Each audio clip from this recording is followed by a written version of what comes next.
I want you to take this, so you remember someone cares. So you know you're not alone. Where are you? Please, I need to find you. The silver bangle disappeared 3 days after Maya Park gave it away, and with it, the boy who'd received it vanished like he'd never existed. For 9 years, Maya carried the weight of that loss like a stone in her chest, convinced she'd failed the one person who'd needed her most. But on a rain-soaked October evening, when she was 23, he walked back into her life wearing a $3,000 suit, moving like a weapon, with intricate black tattoos crawling up his neck and her grandmother's tarnished bangle still on his wrist. And the first words out of Daniel Reyes's mouth weren't "thank you," or "I missed you," or "I'm sorry."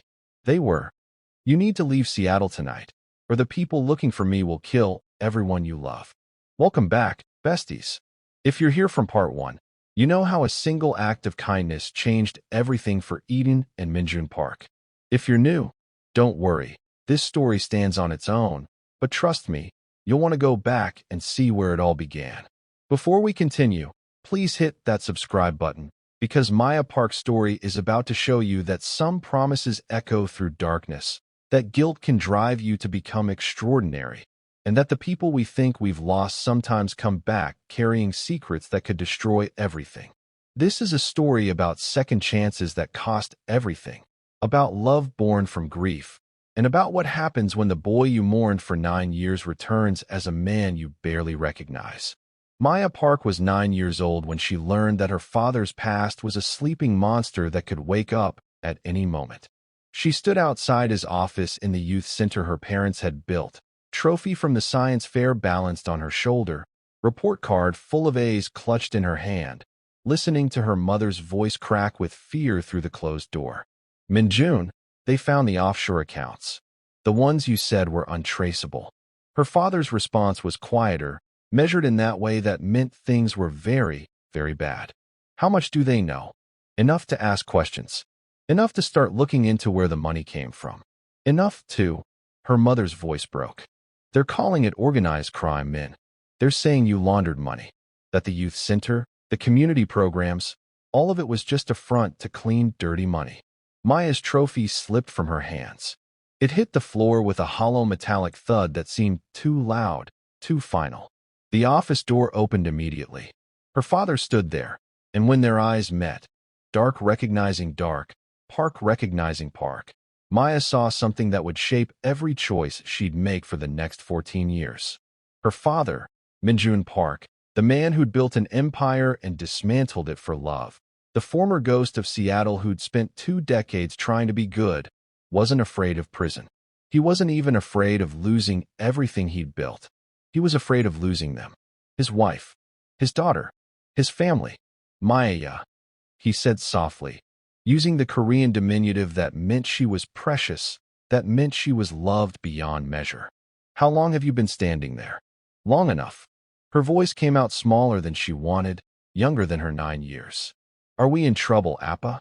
Her mother appeared behind her father, eyes red but dry because Eden Martinez Park saved her tears for when her daughter couldn't see them.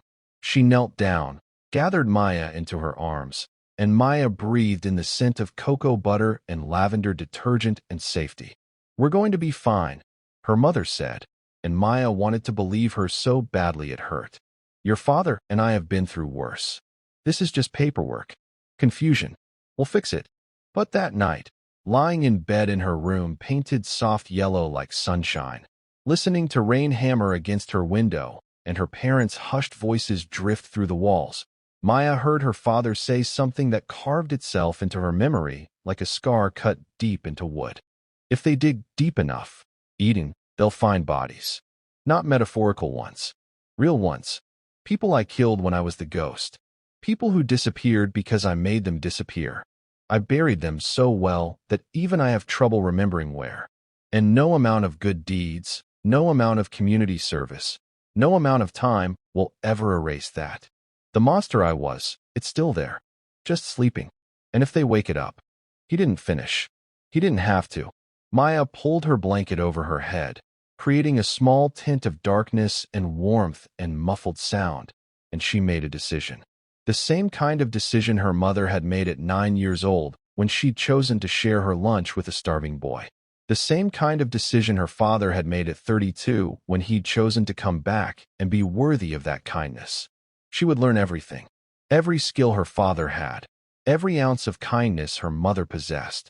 She would become someone who could protect the people she loved, who could navigate darkness without drowning in it, who could be both soft and sharp depending on what the moment demanded. Because the world, Maya understood with a clarity that felt too old for her age, wasn't safe just because you wanted it to be. You had to make it safe. You had to be strong enough to defend the beautiful, fragile things. The legal troubles faded after 8 months of expensive lawyers and careful maneuvering, and her father calling in favors from people Maya was probably better off not knowing about. But something fundamental had shifted in their family. Not broken, the Parks didn't break easily, but transformed. Maya started paying attention differently. She watched how her father moved through the world with that constant low-level awareness, how his eyes always found the exits first, how he positioned himself in rooms to see all the doors.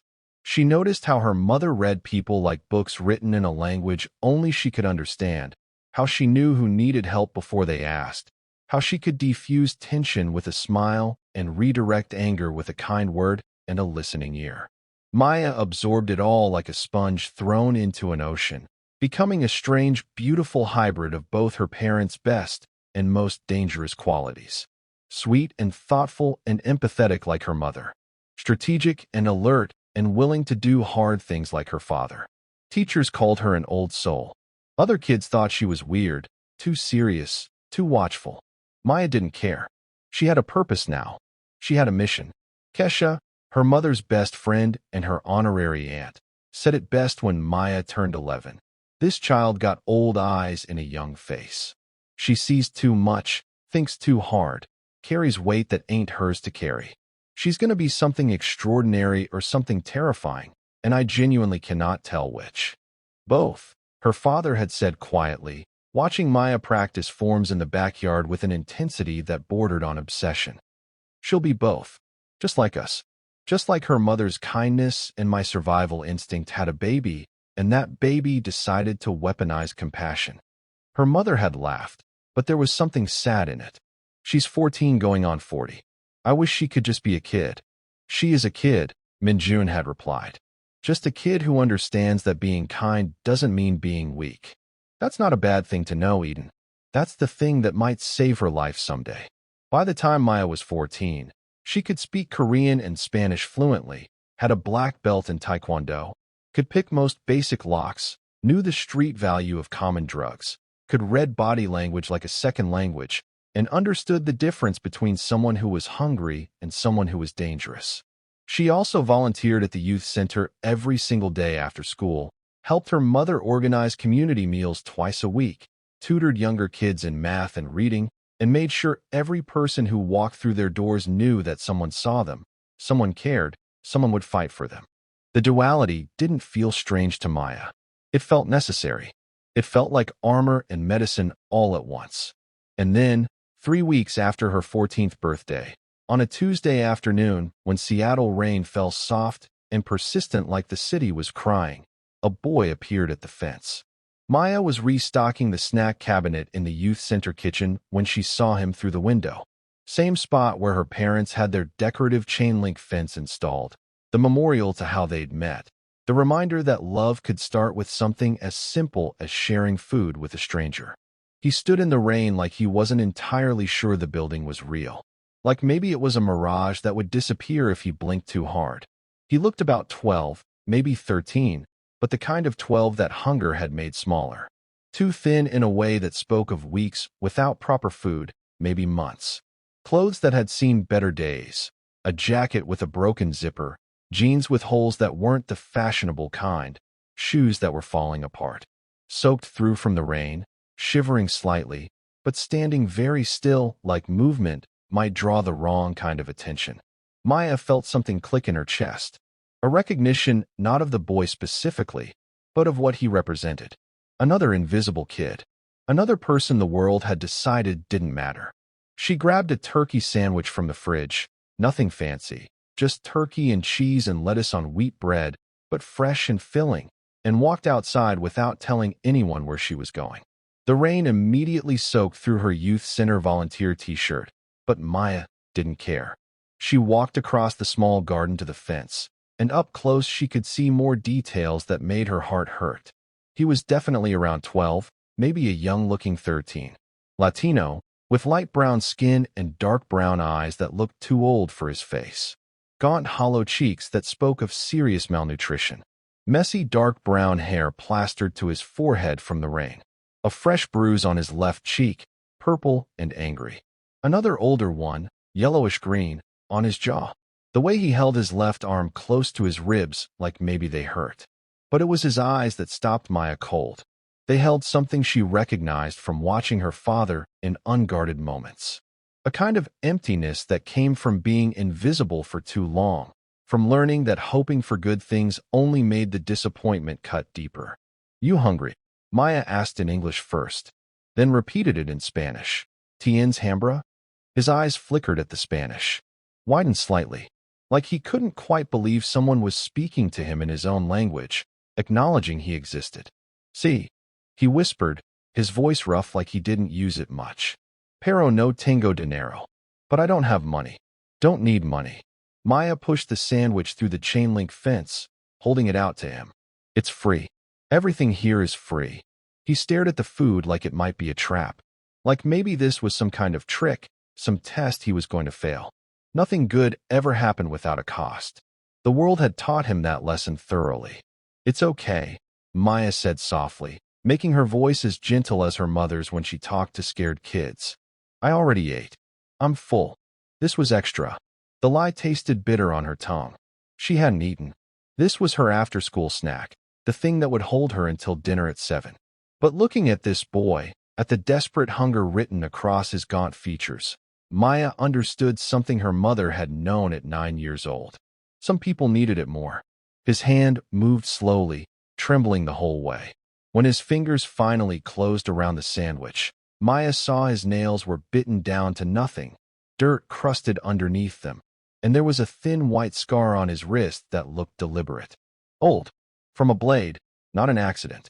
He ate like someone who'd forgotten what food tasted like he was afraid the universe would snatch it back if he didn't finish fast enough. No chewing, really. Just tearing and swallowing, barely tasting.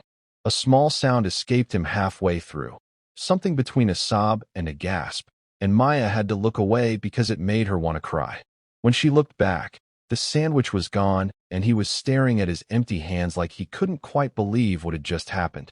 "What's your name?" Maya asked gently. The boy's eyes lifted to hers. For a long moment, she didn't think he'd answer. Then, so quietly she almost missed it under the sound of rain hitting pavement. "Daniel." His accent was thick, the syllables shaped differently than her Spanish teacher's textbook pronunciation. This was real Spanish, lived Spanish, the Spanish of someone who'd crossed borders and survived things textbooks didn't talk about.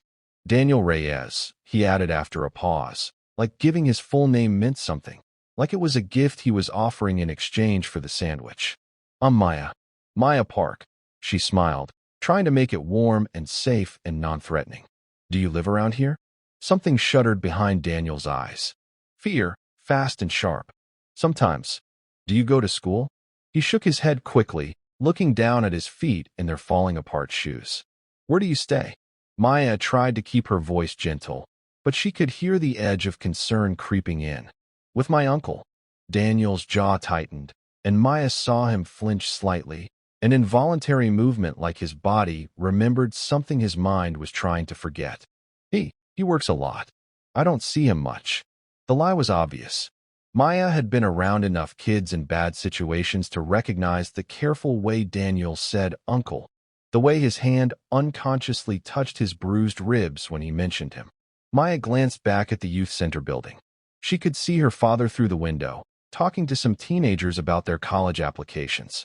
She should tell him, should report this, should get Daniel help through official channels. But something stopped her. Some instinct that said official channels might make things worse.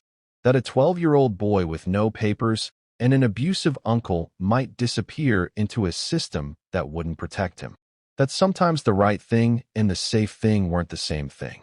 Listen, Maya said, making a decision that felt both reckless and necessary. This place? It's a youth center. We have after-school programs, free meals, tutoring, activities.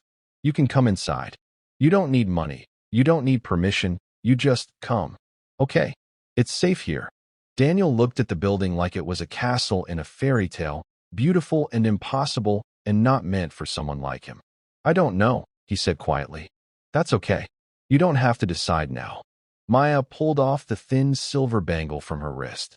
Her father had given it to her on her 3rd birthday, a smaller version of the one her grandmother had given him decades ago. She'd worn it every day for 11 years. She held it through the fence. Here, take this. Daniel's eyes went wide. I can't. Yes, you can. It's so you remember someone cares. So you know you're not alone. Maya pressed it into his hand. There's an inscription inside. Read it. Daniel turned the bangle over in his trembling fingers, tilted it to catch what little light filtered through the rain clouds. His lips moved as he read the tiny engraved words. You are seen. You are valued. You are not forgotten. His eyes filled with tears he was too proud or too scared to let fall. If you come back tomorrow, Maya said, same time, same place, there'll be more food. And if you want to come inside, the door's always open. No questions asked. No one's going to force you to do anything. You'll just be safe. For a little while. Okay. Daniel closed his fist around the bangle like it was made of starlight and hope and every good thing he'd ever been denied. He looked at Maya with an expression she couldn't quite read, something between gratitude and disbelief and the first fragile threads of trust. Okay, he whispered. Tomorrow. Then he turned and disappeared into the Seattle rain, and Maya stood there watching the space where he'd been, feeling like she'd just participated in something important, something that echoed her parents' story, something that mattered. Her father appeared beside her, silent as always when he moved with purpose. He'd been watching from inside. New friend? Minjun asked quietly. Maybe. I hope so. Maya turned to look at her father. He's in trouble, Appa. Bad trouble. I can see it. I know. I saw. Her father's jaw tightened. Did you give him your bangle? Yes. That was important to you. I know. Maya met her father's eyes steadily. But he needed it more than I did. Isn't that what you and Mom taught me? That things don't matter as much as people? That kindness plants seeds we can't always see growing. Minjun pulled his daughter into a hug, and his voice was rough with emotion when he spoke. You understand.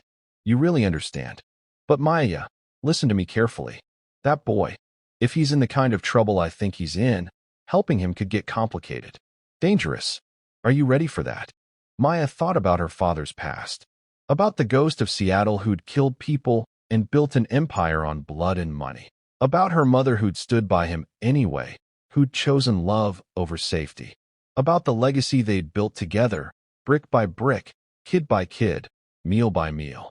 Yes, she said simply. I'm ready. Then we'll help him together, her father said. But carefully, very carefully.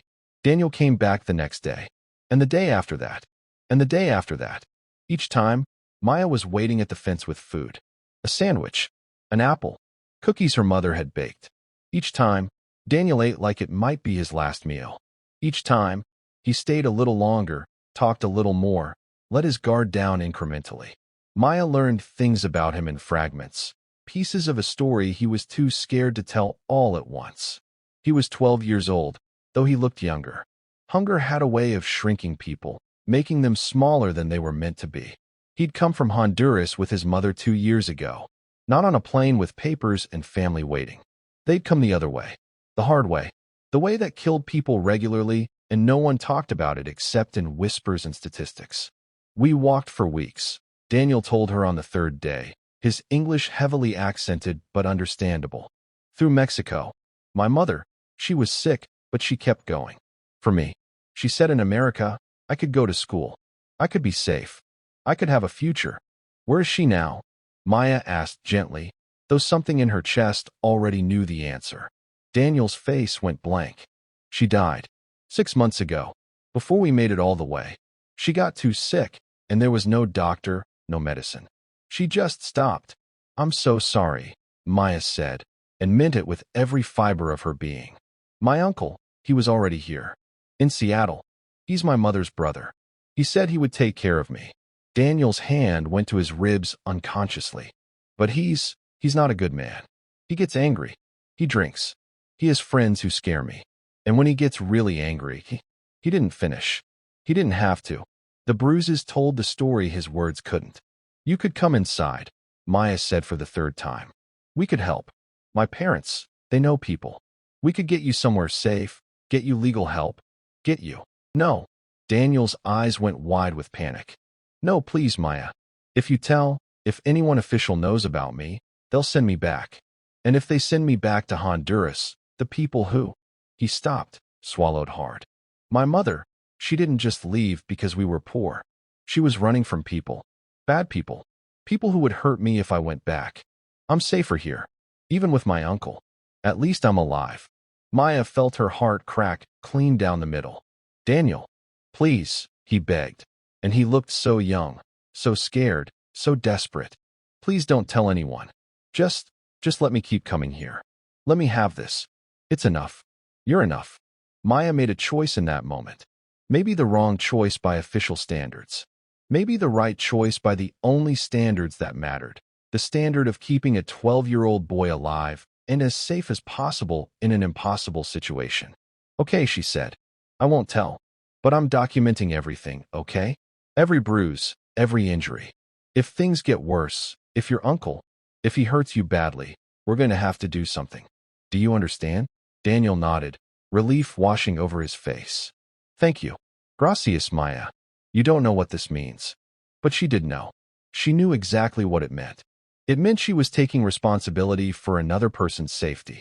It meant she was walking the same tightrope her parents had walked for decades, doing good in ways that weren't always legal, helping people through channels that didn't officially exist. It meant she was becoming her parents' daughter in every way that mattered. On the fourth day, Maya brought Daniel inside the youth center for the first time. He moved like a wild animal in a house, tense, ready to bolt, eyes tracking every exit. But Maya introduced him to the other kids gently, showed him the homework help corner, the game room, the kitchen where snacks were always available. Everything's free, she explained again. You don't need money. You don't need papers. You just need to show up. Can you do that? Daniel nodded. And for the first time since Maya had met him, she saw something that wasn't fear or hunger in his eyes. She saw hope, fragile and new and terrifying in its vulnerability, but hope nonetheless. He came every day after that, slipped in quietly around 3:30, stayed until the center closed at 7, did homework with an intensity that suggested he was starving for education the same way he'd been starving for food, devoured books from the center's library, asked questions about everything, math, science, history, English. He was brilliant, scary smart, the kind of intelligence that had been starved for opportunity his whole life and now couldn't get enough. Maya tutored him after school, helped him with English, watched him transform incrementally from a scared, silent ghost into someone who could smile occasionally, who could laugh at jokes, who could imagine maybe, possibly, surviving. And every single day, he wore that thin silver bangle on his wrist. Never took it off, not even when he washed his hands. Maya's father watched all of this carefully. Minjun Park had spent 20 years building a youth center, helping kids, being a good man. But he hadn't forgotten how to be the ghost. He had Daniel's uncle investigated quietly, through channels that didn't officially exist. What he found made his blood run cold. On the 7th day, Minjun pulled Maya aside after Daniel had left for the night. His uncle, Minjun said quietly, his voice carrying that edge that meant the ghost was close to the surface. He's not just abusive. He's MS-13, works as an enforcer. And Daniel isn't just his nephew. He's collateral. Insurance. The uncle is holding him to keep Daniel's father in line. The father is still in Honduras, involved in some cartel business. And if he steps out of line, the uncle is supposed to. He didn't finish. He didn't need to. Maya felt cold all over. So if we take Daniel away from his uncle, the uncle will come looking. And he won't come alone. And he won't care about collateral damage. Minjun's jaw tightened. But we can't leave the boy there either. We can't just let him get beaten, let him live in fear, let him. So what do we do? Maya asked. Her father looked at her for a long moment. We do what we have to. We document everything. We build a case. We find a way to extract Daniel that doesn't get him killed or sent back to Honduras. And when we make our move, we make sure his uncle understands that touching this boy again means going to war with people he really doesn't want to fight. You, Maya said quietly. You're going to threaten him. I'm going to make him a promise, Minjun corrected. There's a difference. Threats are about what you might do. Promises are about what you will do. And I promise you, Maya, if that man hurts Daniel again, he's going to discover that the ghost of Seattle isn't as dead as everyone thinks. They had 3 days.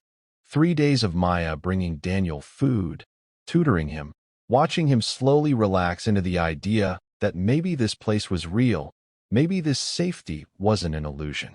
3 days of Minjun working with lawyers who asked fewer questions than they should, social workers who understood that sometimes helping meant bending rules, and people from his old life who owed him favors that apparently never expired. 3 days of Eden organizing safe houses and backup plans and ways to keep a 12-year-old boy alive in a world that seemed determined to kill him. 3 days of Maya watching Daniel smile more easily, laugh at her terrible jokes, talk about maybe wanting to be a doctor someday or a teacher or maybe an engineer because he liked how math made sense when nothing else did. 3 days of building something fragile and beautiful. And then Daniel didn't show up on day 4. Maya waited at the fence at 3:30 like always. The rain had stopped, but the sky was heavy with clouds, gray and oppressive. 3:30 became 4 o'clock. 4 became 4:30. 4:30 became 5. Daniel didn't come. Maya's stomach twisted. She went inside, checked the whole center. Checked the game room, the library, the kitchen, every corner where a scared kid might hide. Nothing. Maybe he just couldn't make it today, her mother said gently, but Eden's eyes were worried. Maybe his uncle kept him home. But Maya knew. Some deep instinct, some recognition of wrongness, told her that this wasn't Daniel choosing not to come. This was Daniel being unable to come. She waited until 6. Until 7 when the center closed. Until 8 when her mother insisted they go home. She barely slept that night. Lay in bed staring at her ceiling, wondering where Daniel was, if he was safe, if he was alive. She went to the center straight after school the next day. Waited at the fence. No Daniel. The day after that. No Daniel. On the 3rd day, Maya couldn't take it anymore. We have to go to his uncle's house, she told her father. We have to check on him. Maya, please, Appa. What if he's hurt? What if something happened? What if? Minjun held up a hand. I already went. This morning. The house is empty. Abandoned. Cleared out like no one ever lived there. Maya's world tilted. What? I asked around.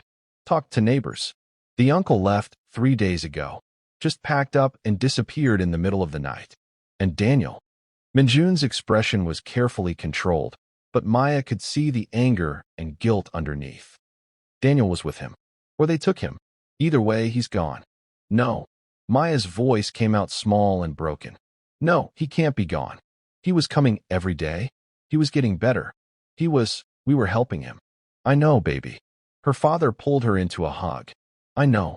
But sometimes we can't save everyone. Sometimes people disappear and there's nothing we can do. Did they kill him? Maya whispered against her father's shoulder. Did the uncle kill him because he was coming here? Because we were helping him? I don't know, Minjun admitted. I've put feelers out. I'm looking. But MS-13, when they disappear someone, they're very good at making sure they stay disappeared. And if Daniel's father did something that made the uncle decide the boy wasn't useful anymore. He didn't finish. He didn't have to. Maya pulled back from the hug, and her father saw something in his 14-year-old daughter's eyes that made him recognize himself. A hardness. A determination born from failure and grief. I'm going to find him, Maya said. I don't care how long it takes. I'm going to find out what happened to Daniel Reyes. But weeks turned into months, and months turned into years, and Daniel stayed gone. Maya finished high school carrying the weight of that failure like a second skeleton inside her skin. Every kid she helped at the youth center, she thought. But I couldn't help Daniel. Every success, every thank you, every life changed. There was always that voice in the back of her mind. But you failed the one who needed you most. She went to University of Washington, studied social work and criminology, a combination that made sense only if you understood that she was trying to build skills that might prevent another Daniel, that might help her recognize danger sooner, intervene faster, save the next scared 12-year-old before it was too late. She kept the second bangle, the one that matched the one she'd given Daniel, on her wrist at all times. A memorial to a boy she'd known for 1 week. A reminder of promises unkept and potential unfulfilled. Her mother worried about her. "Baby, you can't carry this forever. You did everything you could. You were 14 years old. It wasn't your responsibility to save him." Then whose responsibility was it? Maya shot back. "He asked me not to tell anyone official because he was scared they'd send him back to the people who would kill him. He trusted me, and I failed him." "You gave him a week of kindness," Eden said gently. "A week of safety. A week of knowing someone cared. That's not nothing, Maya. That might have been everything to him, even if it ended badly." But Maya couldn't accept that. Wouldn't accept that. She threw herself into her studies, into volunteering, into becoming someone who would never fail like that again. She dated occasionally during college. Nice boys who thought she was pretty and smart and interesting. But none of them understood the darkness she carried. None of them had survived anything that mattered. They seemed shallow in comparison to a 12-year-old who'd crossed countries and buried his mother and survived abuse and still managed to hope. She graduated with honors at 22 and immediately started working at the youth center full-time. Her parents were talking about retirement, about passing the torch, about trusting that what they built would outlive them. Maya was ready, ready to carry the legacy, ready to make sure no other kid disappeared on her watch. She was managing the after-school program on a Thursday in October, 9 years and 6 months after Daniel Reyes had vanished from her life, when a black SUV pulled up outside the center. It was expensive, too expensive for this neighborhood. Sleek and new and gleaming despite the rain. Tinted windows that said either money or danger or both. Maya's old instincts, the ones her father had trained into her, the ones that had kept the ghost alive for decades, kicked in immediately. She moved to the window, watching carefully. The back door opened. A man stepped out into the rain. He was tall, maybe 6'2", built like someone who knew how to fight and did it often enough that his body had been shaped by violence. Moving with a confident grace that suggested lethal competence. Wearing a suit that probably cost $3,000. Charcoal gray, perfectly tailored, crisp white shirt, no tie. The kind of suit that said money and power and danger all at once. Dark hair styled perfectly despite the rain. Handsome in a sharp, dangerous way. Maybe 21, maybe 22. Young, but carrying himself like someone much older. And as he got closer, as he walked toward the center with purpose, Maya saw his neck. Intricate black tattoos crawled up from his collar. Detailed, expensive work. The kind of tattoos that told a story if you knew how to read them. He walked through the door, and the whole room seemed to shift. Kids looked up from homework. Volunteers paused mid-sentence. Everyone felt it. The entrance of someone who didn't quite belong, who carried an atmosphere of controlled danger. His eyes scanned the room with tactical precision, cataloging exits, threats, positioning. Then they landed on Maya and stopped. For a moment, neither of them moved. For a moment, Maya saw a stranger, expensive, dangerous, unknowable. Then he rolled up his sleeve slightly, just enough for her to see his wrist. A thin silver bangle. Tarnished, worn, but unmistakable. On the inside, barely visible, but there, the inscription, "You are seen. You are valued. You are not forgotten." Maya's world stopped spinning. The room fell away. The noise faded. Everything narrowed to that bangle, that wrist, those eyes. Dark brown eyes she'd last seen in the face of a scared 12-year-old boy begging her not to tell anyone he existed. "Daniel," she whispered. His expression cracked. Just for a second. Relief and fear and grief, and something so much more complicated flashed across his face. Then he crossed the distance between them in 3 long strides. grabbed her arm with a grip that was just shy of painful, and leaned close enough that she could smell expensive cologne and gunmetal. "You need to leave Seattle tonight," he said quietly, urgently, his voice deeper than she remembered, but still carrying traces of that accent. "You need to take your parents and disappear. Because the people looking for me will kill everyone you love to get to me, and I won't let that happen. Not to you. Never to you." The room had gone silent. 20 kids, 3 volunteers, all staring. Maya's training kicked in. She smiled, forced her voice to stay calm and normal. "Everyone, keep working on your homework. I'll be right back." She pulled Daniel toward her office, the one that used to be her father's, the one she'd inherited when she took over day-to-day operations.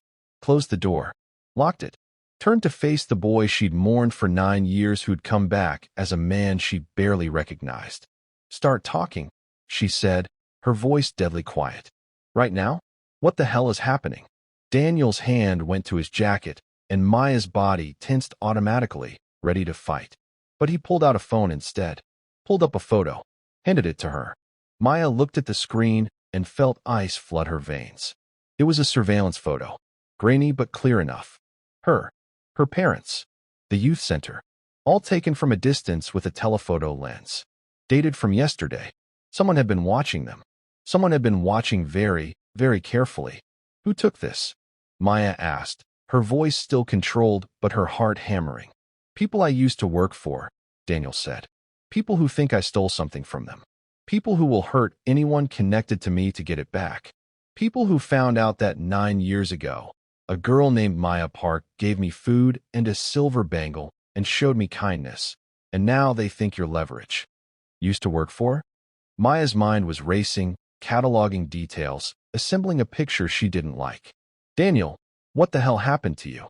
Where have you been for 9 years?" He laughed, and it was the saddest sound Maya had ever heard. Bitter and broken and utterly without humor. "Everything I swore I'd never become," he said. "Everything you saved me from. Everything your kindness was supposed to prevent. I became all of it anyway." He moved to the office window, looked out at the neighborhood he'd disappeared from as a child, and started talking. And with every word, Maya's heart broke a little more. "3 days after you gave me this bangle," Daniel began, touching the tarnished silver on his wrist, "my uncle found out I'd been coming here. Found out I'd been talking to you, eating your food, spending time somewhere he couldn't control. He was furious, drunk, more violent than usual." Maya's hands clenched into fists. "He beat me unconscious that night," Daniel continued, his voice flat and factual like he was reading a police report. "And when I woke up, I wasn't in Seattle anymore. I was in a truck headed south with 3 other kids I'd never met. Tied up, gagged, terrified." "Oh my God," Maya whispered. "My uncle sold me," Daniel said simply. "Sold me to traffickers for $5,000. Called my father in Honduras. Told him his son was collateral now, and if he didn't stay in line, I'd disappear permanently. Then he took the money and vanished. Probably got killed by his own gang eventually for being unreliable. I don't know. I don't care." Daniel turned from the window to face Maya, and his eyes were ancient. 21 years old with eyes that had seen things no one should see. "I was 12 years old, and I was trafficked for 2 years," he said. "Moved from place to place. Seattle to Portland to San Francisco to Los Angeles to places I didn't know the names of. Used for labor mostly, cleaning, construction, working in kitchens for no pay. But sometimes worse. I don't want to talk about the worst parts. Just know they existed." Maya's eyes filled with tears. "Daniel, I kept your bangle," he interrupted. "Through everything. They took my clothes, my name, my dignity. But I hid the bangle. Kept it in my mouth when they searched me, hid it in seams when they weren't looking. It was the only thing I had that proved I'd been real once. That someone had seen me. That I mattered." He pulled the bangle off his wrist, held it up to the light. "See how it's scratched? That's from teeth. From keeping it safe when safe wasn't really possible." Maya couldn't speak, couldn't breathe, could only stare at this man who'd survived hell and somehow kept a piece of her kindness through all of it. "When I was 14, Daniel continued, I got lucky. Or maybe unlucky, depending on how you look at it. There was a raid on the warehouse where we were being kept. Not police, something else. Private security.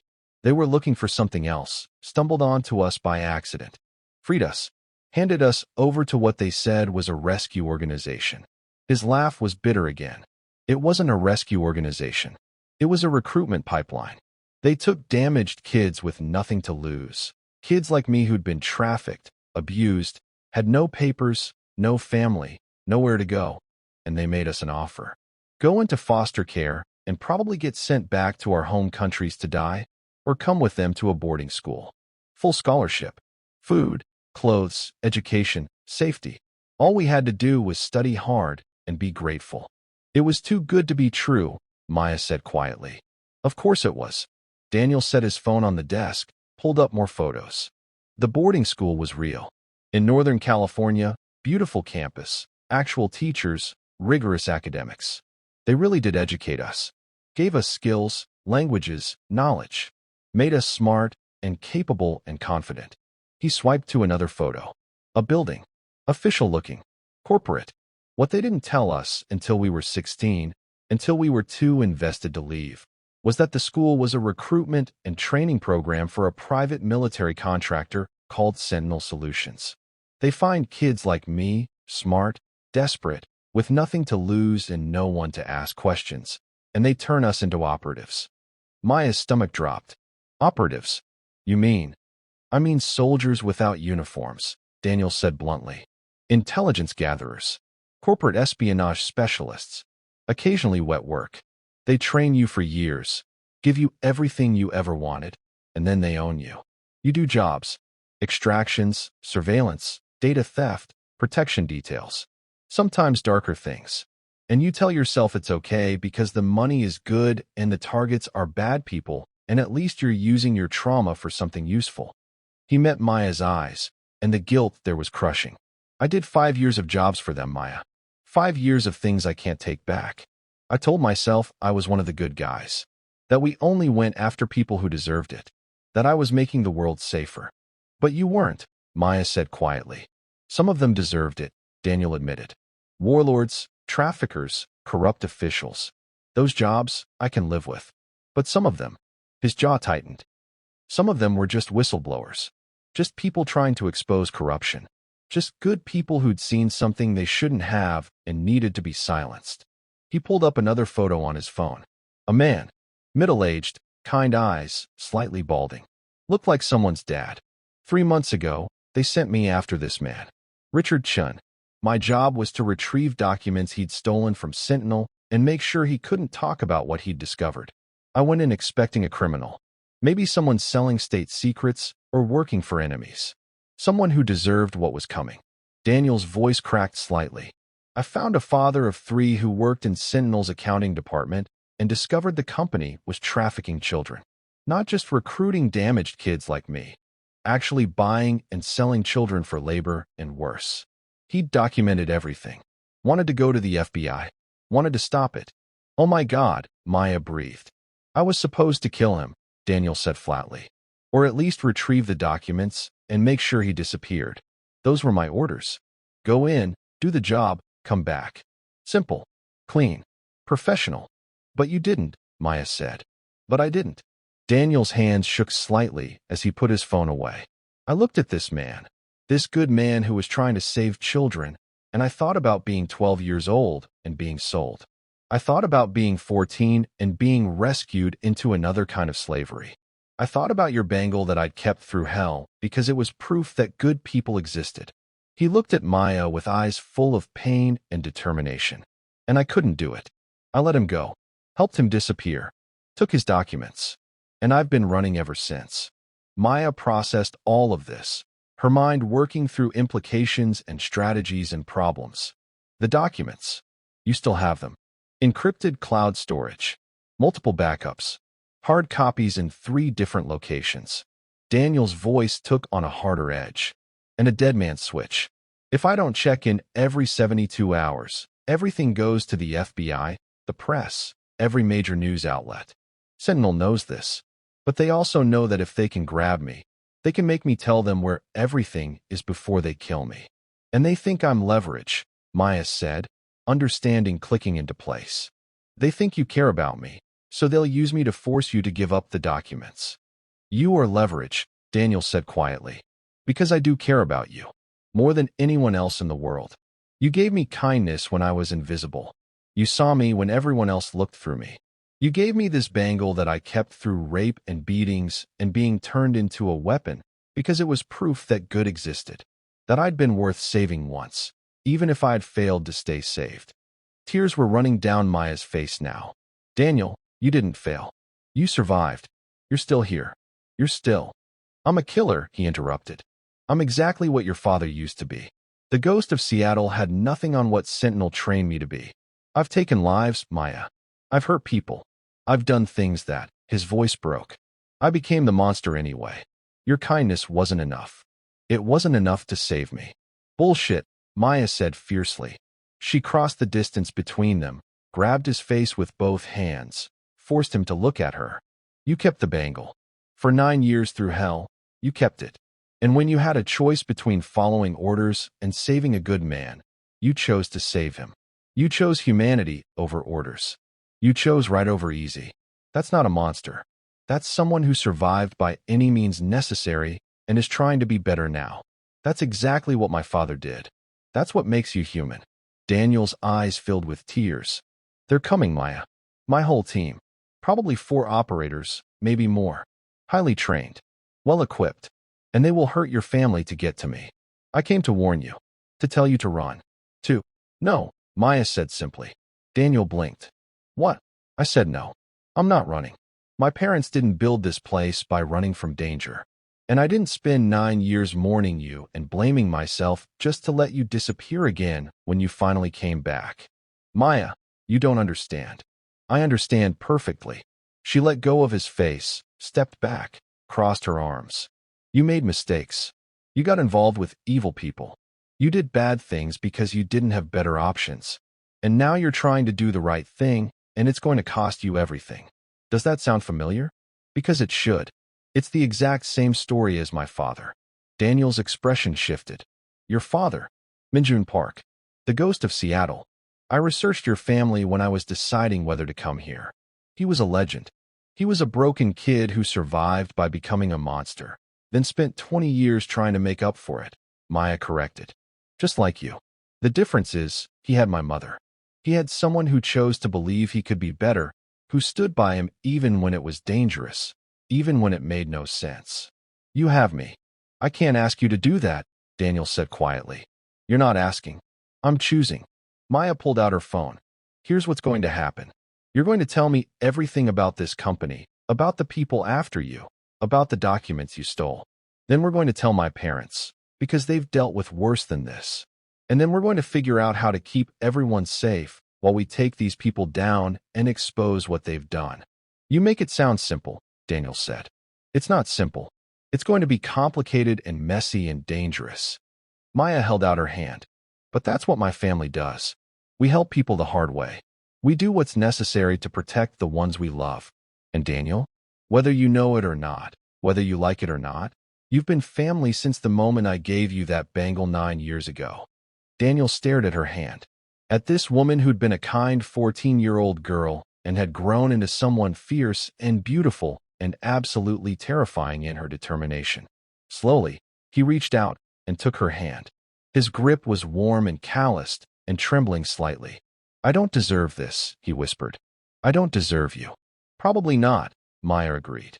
But deserving has nothing to do with it. You're here. You're trying. You chose to save a good man instead of following orders.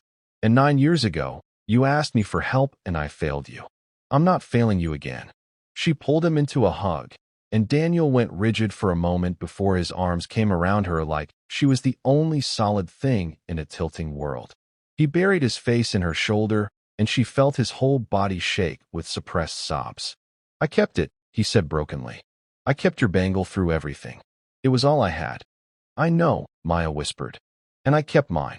I wore it every day for 9 years mourning you, blaming myself for not saving you, wondering if you were dead or alive or suffering. So we're even. We both kept the promise. They stayed like that for a long moment.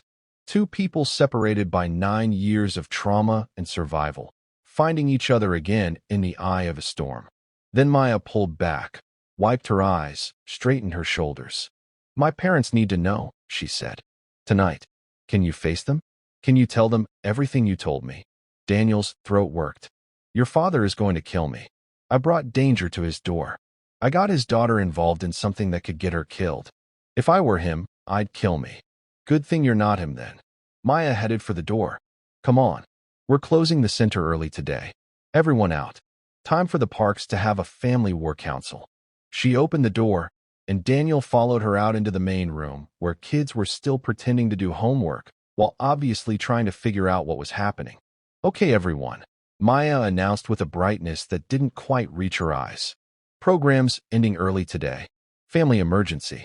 Everyone head home safe, and we'll see you tomorrow, okay? The kids and volunteers cleared out efficiently, used to Maya's authority. Within 10 minutes, the center was empty except for Maya and Daniel. Maya pulled out her phone, texted her father, "Need you and Mom at the center. Now." Code red. "Don't ask questions. Just come." The response came within seconds. On our way. Maya looked at Daniel, who was standing in the middle of the empty youth center looking like he was deciding whether to run. Don't even think about it, she said. You came back after 9 years. You don't get to disappear again just because things are hard. I came back to warn you, Daniel said. To give you a chance to run, not to drag you into my mess. Too late. I'm already in it. Maya moved closer to him. And for the record, I'm glad you came back. 9 years, Daniel. 9 years I wondered. Mourned. Blamed myself. And you were alive. You survived. You kept fighting. That matters. You matter. Daniel looked at her like he was trying to memorize her face. Like he still couldn't quite believe she was real. I thought about you, he admitted quietly. In the worst moments. When I wanted to give up. I'd look at this bangle and remember that someone had seen me once. That for 1 week, I'd been worth something to someone. It's the only thing that kept me going sometimes. You were always worth something, Maya said fiercely. You were 12 years old and you'd survive things most adults couldn't survive. You were brilliant and brave, and you deserved so much better than what the world gave you. And I'm sorry. I'm so sorry I couldn't protect you. That I didn't push harder, didn't. Stop. Daniel grabbed her hands. Stop. You were 14 years old. You did everything you could. You gave me food and kindness and hope. That's not nothing. That's everything. And I'm the one who should apologize. I brought danger to your door. I put you and your family at risk. I should have stayed away. Should have handled this alone. But his voice broke. I couldn't let you die without warning you. Couldn't let them hurt you because of me. The door opened. Minjun and Eden Park walked in, and the temperature in the room seemed to drop 10 degrees. Minjun's eyes found Daniel immediately, and Maya watched her father's expression cycle through a dozen emotions in seconds. Shock, recognition, suspicion, understanding, and finally, the cold calculation of someone assessing a threat. Daniel Reyes, Minjun said quietly, and his voice carried the weight of the ghost of Seattle, the man who'd killed people and buried bodies and built an empire on blood.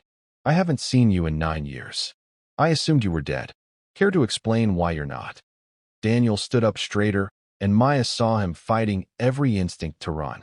Mr. Park, Mrs. Park, I'm sorry to come back like this. I'm sorry to bring trouble to your door. But I owe your daughter a debt I can never repay. And the least I could do was warn you that people are coming who will kill you to get to me. Eden's eyes went wide. What people? Daniel, what happened to you? Everything, Daniel said simply. Everything bad. And I made it worse by trying to do one good thing. But I'll explain everything. Just please believe me when I say you need to leave Seattle tonight. All of you. Because if you stay, you'll die, and I can't. I won't let that happen.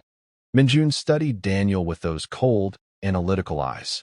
Then he looked at his daughter, saw her tear-stained face, saw the way she stood close to this dangerous stranger, saw the matching silver bangles on both their wrists. Everyone sit, Minjun said. No one's leaving until we know everything. Talk, Daniel. And don't leave anything out. So Daniel talked. He told them everything he'd told Maya. The trafficking. The rescue. That was really recruitment. The boarding school that trained child soldiers. The 5 years of jobs, some justified, most not. The father of 3 he'd let go. The documents he'd stolen. The company hunting him. The surveillance photo proving Maya's family was now a target. When he finished, the silence was heavy enough to crush. Eden spoke first, because of course she did. How many people are coming? Daniel blinked at the question, clearly expecting anger or accusations. They usually send teams of 4. Sometimes 6 if the target is high value. Highly trained former military, special forces. Well equipped. They won't hesitate to use civilians as leverage or collateral damage. So we move the children, Eden said immediately, already problem-solving. Shut down the center temporarily. Send everyone home with their families. Make sure no vulnerable kids are here when they come. They won't just come here, Minjun said, his voice cold and analytical, the ghost fully awake. They'll go to our house, Maya's apartment, anywhere they think Daniel might hide or that we might hide him. And they won't care about collateral damage. Then we give them what they want, Maya said quietly. Everyone turned to look at her. We give them Daniel, Maya continued, her voice steady and strategic. Or rather, we make them think we're going to. We set a trap. We make them come to us on our terms, in a place we control, and we end this. Absolutely not, Daniel said immediately. I won't let you. You don't get to decide, Maya interrupted. This is my family, my center, my city, and I'm not letting some private military corporation terrorize people I care about because you tried to do the right thing. Maya's right, Minjun said slowly, and Maya saw the ghost calculating angles, planning violence, becoming the man he'd been before Eden. A trap could work. Risky, but possible. But it would have to be perfect. These aren't street thugs or gang members. These are professionals. Black Ops level. Then we'll be better professionals, Maya said. Dad, you know people. People from before. People who owe you favors. I do, Minjun admitted, and something dangerous flickered in his eyes. But calling them in means pulling our family back into a world I swore we'd left behind. Means becoming the ghost again. Means crossing lines I haven't crossed in 20 years. Some promises are worth crossing lines for, Maya said quietly. You taught me that. You and Mom. You crossed every line that mattered to build something good. To save each other. This is the same thing. Eden looked at her daughter, then at her husband, then at Daniel who sat there looking like he wanted to crawl out of his own skin with guilt. How long do we have? Eden asked. They're probably 2, maybe 3 days behind me, Daniel said. I've been careful, using tricks they taught me. But they're good. Better than good. They'll find me. It's just a matter of when. Then we have 3 days to prepare, Minjun said. He pulled out his phone, started scrolling through contacts that probably didn't exist in any official database. I'll make calls. Set things up. But I need to know. Daniel, are you committed to this? To taking them down? To testifying? To doing whatever it takes to stop them? Yes, Daniel said without hesitation, and Maya heard the steel in his voice. I spent 9 years being what they made me. I won't waste another day. I'll testify. I'll expose everything. I'll burn their whole operation to the ground, even if it means spending the rest of my life in prison for what I've done. Good, Minjun said, and something like approval flickered across his face. Then we do this properly. Maya, you're in charge of the center. Get everyone out. Lock it down. Make it look normal but empty. Eden, we need a safe house. Somewhere off the grid. The cabin, Eden said immediately. The one we rented when Maya was little. It's remote. No paper trail in our current names. Paid for through intermediaries. Perfect. Good. Minjun turned back to Daniel. Those documents you stole. Where are they? Encrypted cloud storage with multiple backups. Hard copy hidden in a location only I know. And a dead man's switch. If I don't check in every 72 hours, everything gets released to the FBI, the press, every major news outlet I could find. Daniel's jaw set. I'm not stupid. I knew they'd come after me. I made sure that killing me would accomplish nothing except making sure their crimes went public. Smart, Minjun said with something that might have been respect. Paranoid, but smart. I like that. It means you might actually survive this. Over the next 3 days, the Park family transformed from community pillars into something else entirely. Something coordinated and dangerous and terrifyingly efficient. Maya watched her father make phone calls in languages she didn't speak, watched money move through accounts that didn't officially exist, watched weapons and equipment appear from sources she knew better than to question. The ghost of Seattle waking up after 20 years of sleep was a beautiful and terrible thing to witness. Her mother coordinated logistics with the precision of a general planning a campaign, moving pieces into place, creating false trails, ensuring that anyone looking for them would find exactly what they wanted to find in exactly the right place. Eden Park had spent 20 years being kind and gentle, but she'd been the ghost's partner first, and she hadn't forgotten how. And Maya herself used every skill she'd ever learned. Her mother's empathy, her father's tactical thinking, her own hard-won understanding of how people worked, to design a trap that would look like surrender but was really an ambush.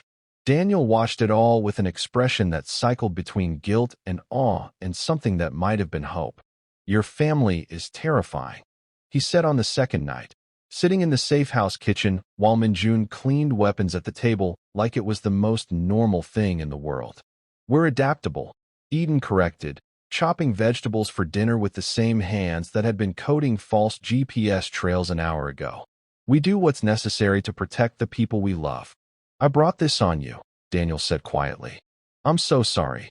You tried to save children," Minjun said without looking up from field stripping a Glock with practiced ease. "You risked everything to stop evil people from trafficking kids the way you were trafficked. That's not something to apologize for. The methods, maybe, but not the intention. Never the intention." "I killed people," Daniel said bluntly. "I'm not innocent in this." "Neither am I." Minjun met his eyes, and Daniel saw the ghost fully for the first time. "I killed more people than you've probably met in your entire life. Some of them deserved it. Some of them didn't. I live with that. You'll learn to live with your choices too. But you don't get to wallow in guilt. You did bad things because bad people gave you no choice. Now you're trying to do good things to make up for it. That's called growth. That's called being human. It's called being part of this family," Eden added. "We're all works in progress, Daniel. None of us are finished yet. And you don't carry this alone anymore. Understand." Daniel's eyes filled with tears. "I don't deserve." "Deserving is bullshit," Maya said, walking into the kitchen. "Nobody deserves anything, good or bad. We just make choices and live with consequences. You chose to save that man. You chose to expose evil. You chose to come back and warn us. Those choices matter more than all the choices bad people forced you to make." She sat down beside him, took his hand. He squeezed back like she was the only thing keeping him anchored to earth. "We're going to get through this," Maya said. "Together. All of us. And when it's over, you're going to help me make sure no other kid ends up in a trafficking pipeline disguised as a rescue. Deal?" Daniel looked at her. This woman who'd given him a sandwich and a bangle 9 years ago and had somehow become the most important person in his world, and nodded. "Deal," he whispered. On the third day, the team arrived. They came at night because of course they did. Professional, coordinated, moving through Seattle like shadows given form and purpose. But Minjun Park had learned from the best. He'd been the best, and he'd spent 3 days preparing for exactly this. The trap was set at the youth center. Empty but lived in. Lights on. Papers scattered on desks. Chairs pushed back like people had just left. Daniel's rental car parked outside. Everything designed to suggest he was there, hiding, waiting. The team breached the building at 2:47 a.m. precisely. For people, exactly as Daniel had predicted. Moving with military precision, clearing rooms methodically, searching. They found Daniel in Maya's office, exactly where he was supposed to be. Hands up, unarmed, defeated. "Stand down, Reyes," the team leader said. Woman's voice, cold and professional. "You know how this goes. You come with us, we make this quick, and no one else gets hurt." "I know," Daniel said quietly. "I'm done running." "Smart choice. Where are the documents?"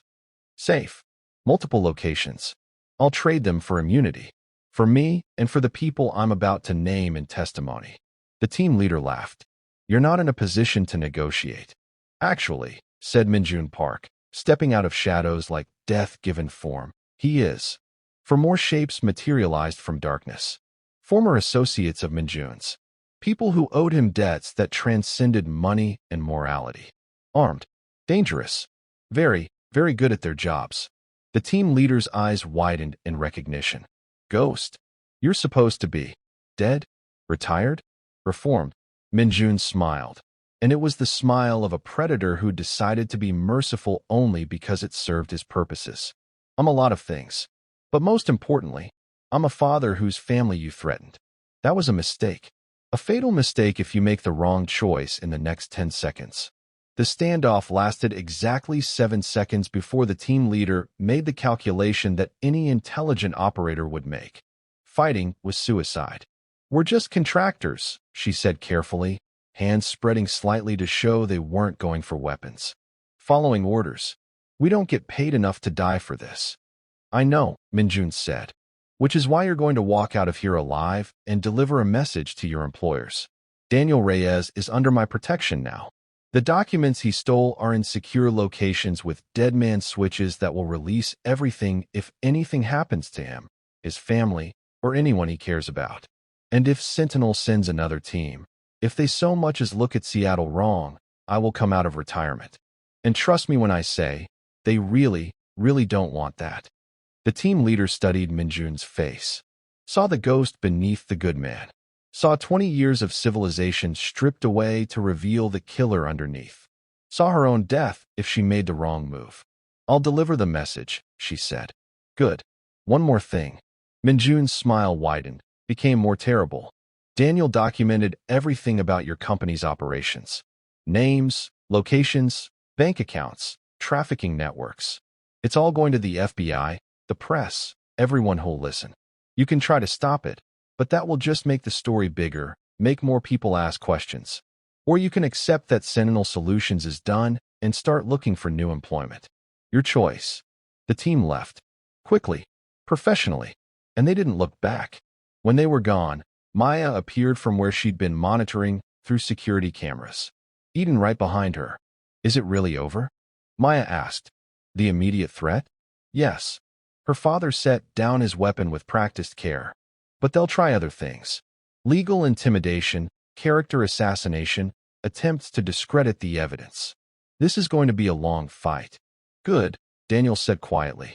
I'm not going anywhere. Not again. Never again. And he meant it. Over the next 6 months, Daniel Reyes became the star witness in the biggest private military contractor and child trafficking scandal in decades. His testimony, combined with the documents he'd stolen and the testimony of other victims he helped identify, brought down executives, exposed trafficking networks, freed dozens of children who'd been recruited and exploited the same way he had. It was messy, dangerous. There were threats, legal maneuvering, one near-miss assassination attempt that Minjun's people stopped before it got within 100 yards of Daniel. But Daniel stood firm, testified at trial after trial, told his story over and over until his voice went hoarse, used every skill Sentinel had taught him to dismantle them from the inside. And through it all, Maya stood beside him. Not romantically, not yet. They were still figuring out what they were to each other, still navigating the complicated space between the child she'd tried to save and the man he'd become. But she was there, at every testimony, every hearing, every moment when the weight got too heavy.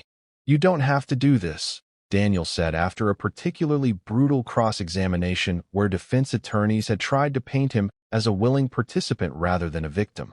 You've done enough. You saved me once. You don't have to keep saving me. I'm not saving you, Maya corrected. I'm standing with you. There's a difference. Saving implies you're helpless. Standing with you means I think you're strong enough to do this. And I'm just making sure you remember that when it gets hard. Daniel looked at her, really looked at her, and something shifted in his expression. When did you get so wise? I learned from my parents, Maya said.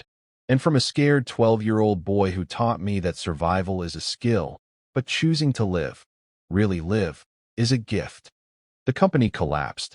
Executives went to prison. The trafficking networks were dismantled. And Daniel Reyes, the boy who'd been recruited because he was desperate and alone, became a symbol of survival and redemption. He didn't feel like one.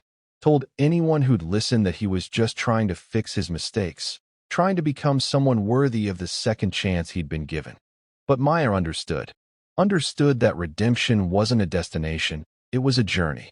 That you didn't finish becoming good, you just kept choosing it, day after day, moment by moment.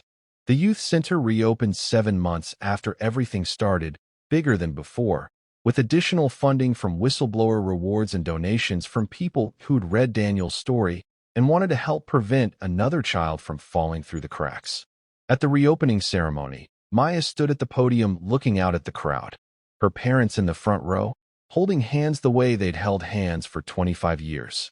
Daniel beside them, wearing a suit he'd bought with honest money, the silver bangle visible on his wrist. The kids from the program scattered throughout, living proof that broken things could be mended. My mother taught me that kindness plants seeds we can't always see growing, Maya said. My father taught me that survival is a skill anyone can learn. But together, they taught me something more important. That we're all works in progress. That our past doesn't define our future. That who we choose to become matters more than who we were. She looked at Daniel, and he looked back. And in that moment, Maya understood something profound. Love wasn't just romantic. It wasn't just familial. It was this: choosing to see someone's potential, choosing to believe they could be better, choosing to stand with them while they figured out how. This center exists because two people chose kindness over bitterness, Maya continued. Chose hope over despair. Chose each other over easier options. And it will continue to exist because that choice isn't one time. It's daily. It's hourly. It's every moment we decide that people matter more than comfort, that helping is worth the cost, that love, in all its forms, is the most powerful force we have. The applause was thunderous. Maya stepped down from the podium, and Daniel caught her in a hug that felt like coming home to a place she hadn't known she'd been missing. "Thank you," he whispered, "for everything. For not giving up on me, even when I'd given up on myself. Thank you for coming back," Maya whispered. "For keeping your promise. For surviving." "Always," Daniel said. "I'll always come back to you." And he meant it. They spent the next year rebuilding. Not just the center, but themselves. Daniel enrolled in community college, studied psychology and social work, determined to help kids the way he wished someone had helped him. Maya expanded the center's programs, adding support specifically for trafficking victims and at-risk youth. They worked side by side. Friends, partners, something that defied easy categorization. People asked if they were dating, and Maya never quite knew how to answer. "We're family," she'd say. "Everything else is just details." But those details mattered. Maya noticed the way Daniel looked at her when he thought she wasn't paying attention. The way he always positioned himself between her and potential threats. The way his voice softened when he said her name. The way he still wore that bangle every single day like a wedding ring. And Daniel noticed Maya too. The way she smiled when she was proud of him. The way she touched his shoulder when he was struggling. The way she defended him fiercely to anyone who suggested he was anything less than a survivor and a hero. It was Maya who finally acknowledged it. On her 26th birthday, after the party at the center, after the cake and presents and kids had gone home. "Walk with me," she asked Daniel. They ended up at the fence, the memorial to where their story had started, where a 14-year-old girl had given a 12-year-old boy food and hope and a promise that someone saw him. "I need to tell you something," Maya said. "I'm listening," Daniel replied, his voice careful. "I mourned you for 9 years, Maya said quietly. "I blame myself. I carried the guilt like a stone. Every kid I helped, I thought, but I couldn't help Daniel. Every success felt hollow because I'd failed you. Maya, let me finish." She turned to face him fully. "And then you came back. And you were alive. And you'd survived things that should have killed you. And you kept this bangle through hell because it reminded you that good existed. That someone had cared once." She reached out, touched the silver on his wrist. "I don't know when it changed.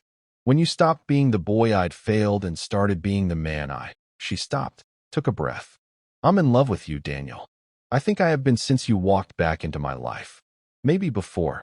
Maybe I've been in love with the idea of you since you disappeared, with the ghost of who you might have been if the world had been kinder." Daniel's breath caught. "Maya, you don't have to say anything," Maya continued quickly. I just needed you to know. Needed to be honest because you've always been honest with me. And if you want to stay friends, if that's all we can be, I'll take it. I'll take whatever. He kissed her, gentle and desperate all at once, his hands cupping her face like she was something precious and fragile.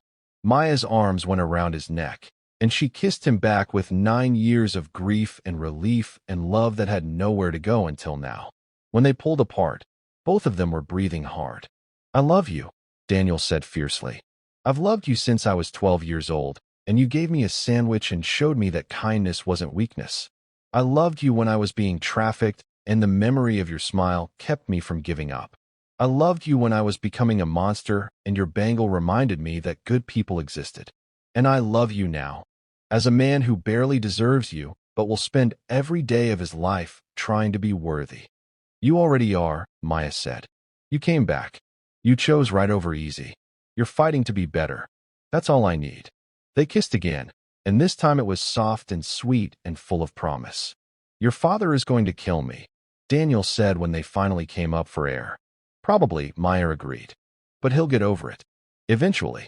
They told her parents the next day, sat them down in the living room of the house Maya had grown up in, held hands under the table like teenagers, and confessed. Minjun Park looked at Daniel for a long, heavy moment. Daniel held his gaze, didn't look away, didn't flinch. You love my daughter? Minjun asked quietly. Yes, sir. More than anything in this world. And you understand that if you hurt her, there is nowhere you can hide that I won't find you? That the ghost may be retired, but he's not dead. Yes, sir. I understand. And I promise you, I would rather die than hurt her. She's the only good thing I've ever had. The only person who saw me when I was invisible. I will protect her with my life. Good. Minjun's expression softened slightly. Then you have my blessing. But Daniel? Hurt my daughter, and being trafficked will seem like a vacation compared to what I'll do to you. Understood, sir. Eden laughed, stood up, hugged them both. About time. I've been waiting for you two to figure this out for months. The way you look at each other, it's like watching your father and me all over again. We're not that obvious, Maya protested. Baby, everyone knew, Eden said. You two have been in love since he walked back into your life. You just needed time to admit it. They dated for 2 years. Slow and careful, building a relationship on a foundation of trauma survived and trust earned. Learning each other as partners instead of survivor and savior. Daniel graduated from community college with honors, transferred to a 4-year university, studied psychology and social work, became passionate about helping trafficking victims, started working at the center part-time, became the kind of mentor he'd needed when he was young. Kids gravitated to him, trusted him, opened up to him in ways they didn't with anyone else. It's because they can see it, Maya said one night, watching Daniel help a troubled teenager work through anger and fear. They can see you've been where they are, that you survived, that you made it out and became someone good. It gives them hope. I had help, Daniel said, pulling Maya close. I had you. Without you, I would have stayed a monster. Or died. Probably both. And they have you, Maya said. That's how it works. The cycle continues. The saved become the savers. On Maya's 20th birthday, Daniel proposed. Not with a diamond ring. They'd never been people who cared about expensive things or traditional symbols. With a silver bangle. A real one this time, heavy and beautiful, engraved with care.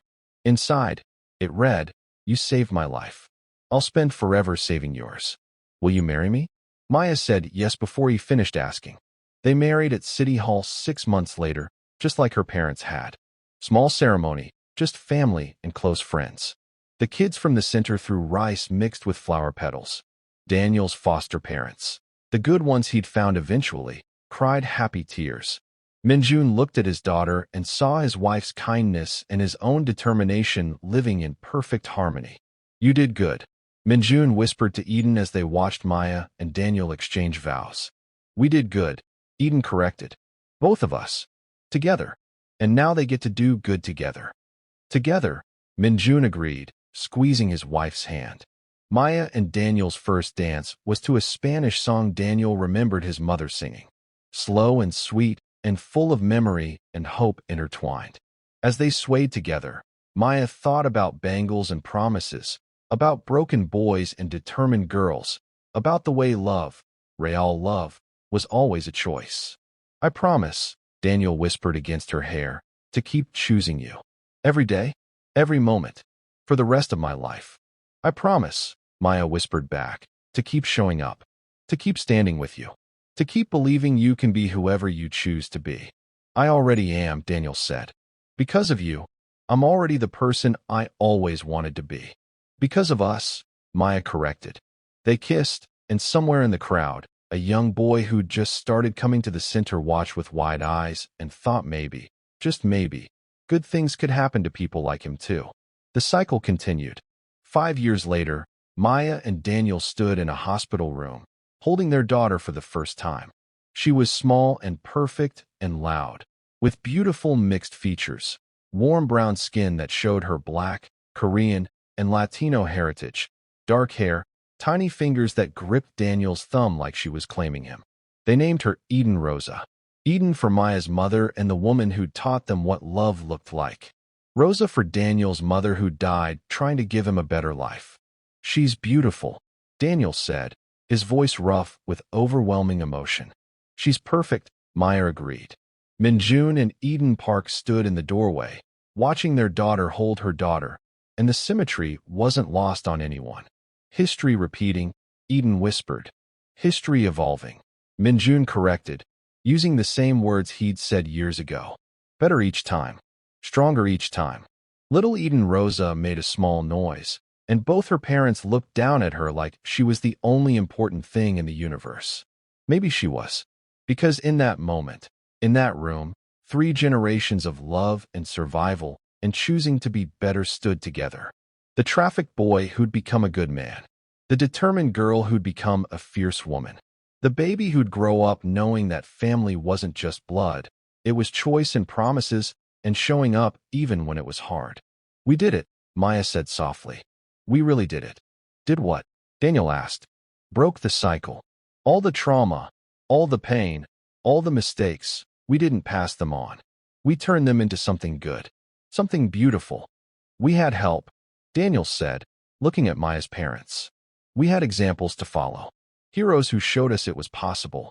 And now you'll be the examples, Minjun said. For her. For all the kids who'll come through that center. For everyone who needs to see that broken things can be mended. That people can change, Eden added. That promises kept are more valuable than anything else, Maya finished. They left the hospital 3 days later. Drove home to a house filled with flowers and cards and gifts from everyone they'd helped over the years. The center had sent a banner. The kids had made cards. Former trafficking victims Daniel had helped testified for sent toys and books. Welcome to the world, Eden Rosa. You're already loved. And she was. Fiercely. Completely. Maya carried her daughter into the nursery they'd prepared, painted soft yellow like sunshine, with clouds on the ceiling and a mobile that played soft music. Set her in the crib gently. Watched her sleep with Daniel's arm around her waist. What are you thinking? Daniel asked.